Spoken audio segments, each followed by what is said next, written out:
അതെ, ഈ ടി വിയിലൊക്കെ പാട്ട് പാടുന്ന ഒരു ഡോക്ടർ കെ എസ് മേനോനില്ലേ, പുള്ളിയുടെ വീട് എവിടെ? ടി വിയിൽ പാടുന്ന ഡോക്ടർ കെ എസ് മേനോന്റെ വീടോ? I'm sorry, T V പാട്ട് പാടുന്ന പുള്ളിയല്ല, പുള്ളിയുടെ ഡോക്ടർ രാധിക. ടി വിയിലൊക്കെ പാട്ട് പാടുന്ന കെ എസ് മേനോൻ. ടി വിയിൽ പാട്ട് പാടുന്ന കെ എസ് മേനോൻ അല്ലേ ഡോക്ടർ കെ എസ് മേനോൻ? നമ്മുടെ മേനോൻ. കാണിച്ചില്ല അവിടെ വേണോ? ആ സൈഡിലോ? ഇങ്ങോട്ടോ? വേണ്ട, ഈ മാല ഡോക്ടർ കെ എസ് മേനോൻ. മാല വരും. അത് ശരി, മാല വരുന്നല്ലേ പിച്ചാതെ കാണിക്കൂ. കുത്തോ? ഞാൻ എടുത്തില്ല. 5-8 പവന്റെ മാലയാ ഡോക്ടർ കെ എസ് മേനോൻ. മോതിരം അതങ്ങനെ ഊരാൻ പറ്റത്തില്ല. സോപ്പ് ഇട്ടാണോ ഊരാൻ? സോപ്പൊന്നും ഇടണ്ട. ഡോക്ടർ കെ എസ്, ഞാൻ ഊരി തരാം. ഡോക്ടർ കെ എസ് മേനോന്റെ വീട്. വാച്ചില്ല, വാച്ചില്ല. ഊരിയും തരണോ? ഇതങ്ങോട്ട് ഊരാൻ പറ്റുന്നില്ല. കണ്ടത് ഒരു ഡോക്ടർ കെ എസ് മേനോൻ ഊരത്തില്ലടോ, ഊരാനില്ല. മേത്ത് വിട്ടുള്ള കളി മതി. അടിച്ച് പിറ്റായി വന്നിട്ട് നിനക്ക് വല്ല പെണ്ണുങ്ങളുടെ വീട് കാണാൻ ഞാൻ ഈ നാട്ടുകാരൻ തന്നെ കേട്ടോ. നിക്കേ ഒരു കഴിഞ്ഞ പ്രശ്നമൊന്നുമില്ല. നിങ്ങൾക്ക് ഡോക്ടർ കെ എസ് മേനോന്റെ വീട് അറിയാം. അതല്ല, ഒരു വീഡിയോ വെച്ചാൽ ഇങ്ങനെയൊക്കെയാണ്, ഒരു വീഡിയോ വെച്ചാൽ ഇങ്ങനെയൊക്കെയാണ് കാണിക്കുന്നത്. അത് മോശമാണ്, മോശമാണ്.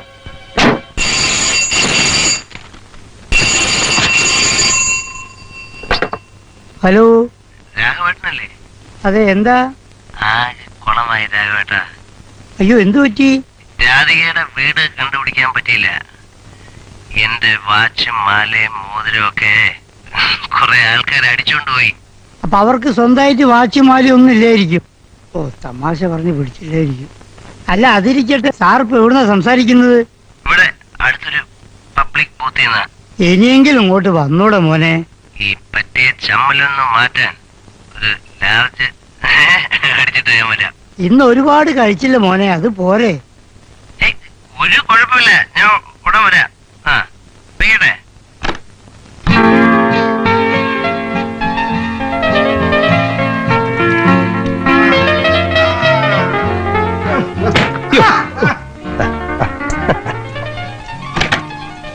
ഹലോ, ഇതൊരു വീടില്ലേ?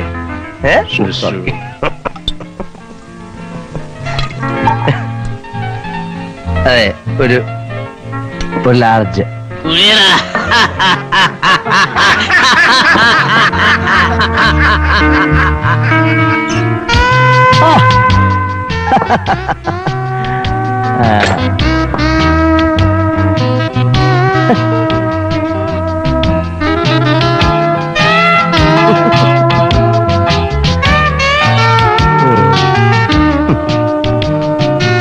എന്നെ നിങ്ങൾക്ക് പരിചയമുണ്ടോ? എനിക്ക് നിങ്ങളെയും പരിചയമില്ല. പക്ഷെ നിങ്ങളെ പോലിരിക്കുന്ന വേറെ 4 പേരെ എനിക്കറിയാം. അവന്മാർ എന്നെ കുറെ ഇടിയിടിച്ചിട്ട് എന്റെ കയ്യിലുള്ള സാധനങ്ങളൊക്കെ പിടിച്ചോണ്ട് പോയി.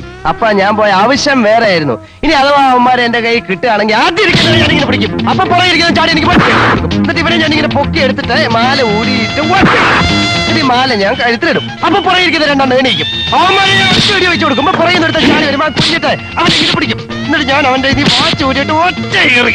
എന്നിട്ട് ഞാൻ ഈ വാച്ച് കൈ കെട്ടും. അപ്പോൾ ചാടി പിടിച്ച് നിർത്തിട്ട് ഈ മോതിരം ഊരി എടുത്തിട്ട് അപ്പൊ ഒരുത്തം പുറകിന് ചാടി വരുമ്പോ പിടിച്ച് തിരിച്ചങ്ങ് വെക്കും. അപ്പൊ ഇതുമായിട്ട് സംബന്ധമില്ലാത്ത ഒരാൾ വരുമ്പോ ഞാൻ റെഡി കൊടുക്കും. എന്നിട്ട് ഞാൻ അവനെ ഇങ്ങനെ അങ്ങോട്ട് തിരിച്ചു നിർത്തിയിട്ട് എന്നിട്ട് ആ മോതിരം ഞാൻ കയ്യിലിടും. എന്നിട്ട് ഇവിടെ വന്നിരിക്കും. എന്നിട്ട് ആ വിസ്കി എടുത്ത് കുടിക്കും.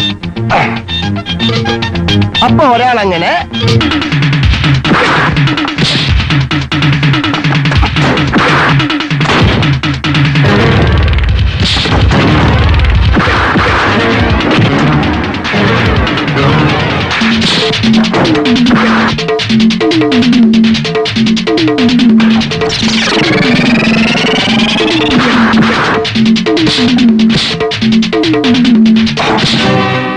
ഒരു small whisky.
Excuse me sir, yes, I am Vijay Menon, private secretary GK.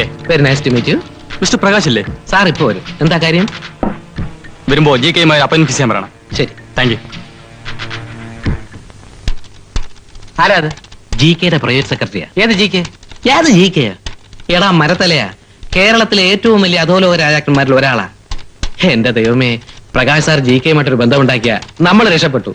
അധോലോകം, സ്വർണ്ണ ബിസ്ക്കറ്റ്, സ്ക്വാച്ച്. ചിലപ്പോ അകത്തായി പോകാനും മതി. എടാ നിന്റെ നാവിൽ നല്ലത് വരൂല. കുറിപ്പേട്ട KK പ്ലാന്റേഷൻസിന്റെ കേസ് എന്നത്തേക്കാ പോസ്റ്റ് ചെയ്യുന്നത്? അപ്പൊ നോട്ടീസ് എന്നത്തേക്ക് അയക്കേണ്ടത്? ഇന്ന് തന്നെ അയച്ചേക്കാം.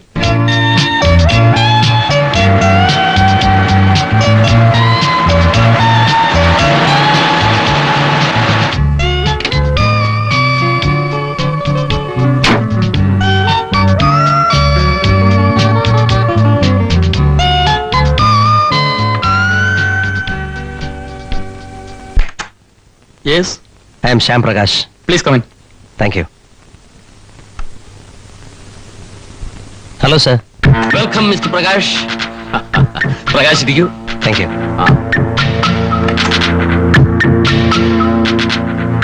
ഒരു മുഖവുരയുടെ ആവശ്യമുണ്ടെന്ന് എനിക്ക് തോന്നുന്നില്ല. പ്രകാശ്, ഞാനും കൈമളും ബിസിനസ് പാർട്ട്നേഴ്സ് ആയിരുന്നു എന്നുള്ള കാര്യം പ്രകാശിന് അറിയാവോ? ഇല്ല. അതെ, വർഷങ്ങൾക്ക് മുമ്പുള്ള കഥ.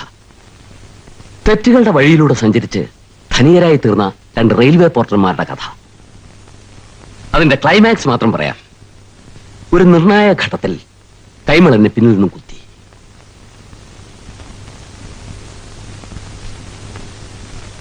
ഒരു സ്മോൾ ഒഴിക്കട്ടെ?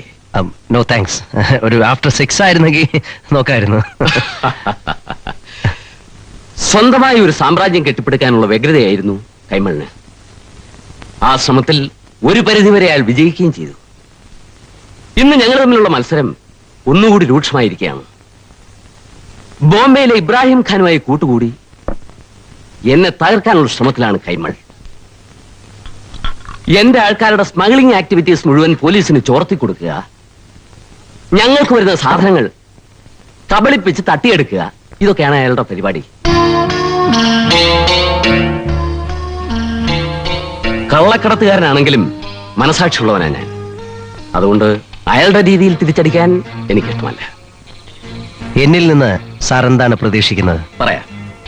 എന്റെ ആൾക്കാരെല്ലാം കള്ളക്കടത്ത് സംബന്ധമായ പോലീസ് കേസുകളിൽ പെട്ടിരിക്കുക. പ്രകാശിനെ പോലെ എഫിഷ്യന്റ് ആയ ഒരാളെ എനിക്ക് ലീഗൽ അഡ്വൈസറായി കിട്ടിയാൽ അതൊരു വലിയ സഹായമായേനെ.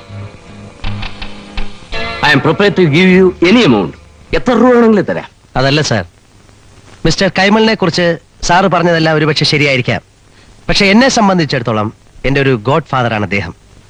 അദ്ദേഹത്തെ എതിർക്കുന്ന ഒരാൾക്ക് നിയമോപദേശം കൊടുക്കുക എന്ന് പറഞ്ഞു കഴിഞ്ഞാൽ ഐ ആം സോറി. ശരി, എങ്കിൽ പിന്നെ എനിക്കൊന്നും പറയാനില്ല. ഞാൻ വരട്ടെ സാർ. മിസ്റ്റർ പ്രകാശ്, എന്റെ ഈ ഓഫർ എപ്പോഴും നിലവിലുണ്ടാവും. നാളെ ഏതെങ്കിലും സാഹചര്യത്തിൽ നിങ്ങളുടെ ഈ തീരുമാനത്തിന് മാറ്റം സംഭവിക്കുകയാണെങ്കിൽ പ്ലീസ് ലെറ്റ് മീ നോ.